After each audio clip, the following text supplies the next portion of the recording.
মাত্রই নিজেদের ৩ আন্তর্জাতিক শিরোপার চক্র পূরণ করেছে আর্জেন্টিনা। ২০২১ সালে কোপা আমেরিকা ও ২০২২ সালে বিশ্বকাপের পর তারা ঘরে তুলেছে ২০২৪ সালে কোপা আমেরিকার শিরোপাটাও। তারা ৩ মেজর শিরোপা জেতার এই রেকর্ড ছিল কেবল স্পেনের। এমন এক ঐতিহাসিক রেকর্ড গড়ার পরেই এবার তাদের সামনে হাজির হয়েছে নতুন ৩টি চ্যালেঞ্জ। আর্জেন্টিনার বর্তমান নিজেদের ফুটবল ইতিহাসে অন্যতম সেরা এক সময় পার করছে। লিওনেল স্কলানির অধীনে তারা শেষ ৫ বছরে হেরেছে কেবল ২টি ম্যাচ, জয় করেছে ৪টি শিরোপা। এবার তাদের সামনে নতুন এক চ্যালেঞ্জ। মাঠ কিংবা মাঠের বাইরে সময়টা খুব একটা সহজ হচ্ছে না আলবিসেলেস্তাদের জন্য। আর্জেন্টিনার জন্য আপাতত সবচেয়ে বড় চ্যালেঞ্জ হচ্ছে দল বিকল্প তৈরি করা। লম্বা সময় পার করার পর জাতীয় দলকে বিদায় জানিয়েছেন অ্যানহেল ডি মারিয়া। দেশের হয়ে ৪ মেজর টুর্নামেন্টের ফাইনালেই গোল করেছেন এই উইঙ্গার।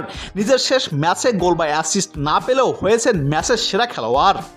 এদিকে লিওনেল মেসি এবং ডি মারিয়াকে ছাড়া আর্জেন্টিনার দল কেমন হবে, সেটাই এখন লিওনেল স্কলানির জন্য সবচেয়ে বড় চ্যালেঞ্জ। আক্রমণভাগের দলে তারকার অভাব অবশ্য নেই আর্জেন্টিনার। Julian Alvarez, Lautaro Martinez, Nicolas Gonzalez কিংবা অ্যানহালজো গার্নারসও দলের নতুন দিনের সবাই বড় তারকা।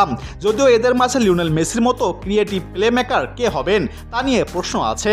মিডফিল্ডার থেকে অ্যালেক্সিস ম্যাকঅ্যালিস্টার কিংবা জিয়াভানি লো সেলসোকে হয়তো দেখা যেতে পারে প্লেমেকারের ভূমিকায়। এদিকে মেসি এবং ডি মারিয়াকে ছাড়াই বিশ্বকাপ বাছাইয়ের বেশ কিছু ম্যাচে পরিকল্পনা করতে হবে আর্জেন্টিনাকে।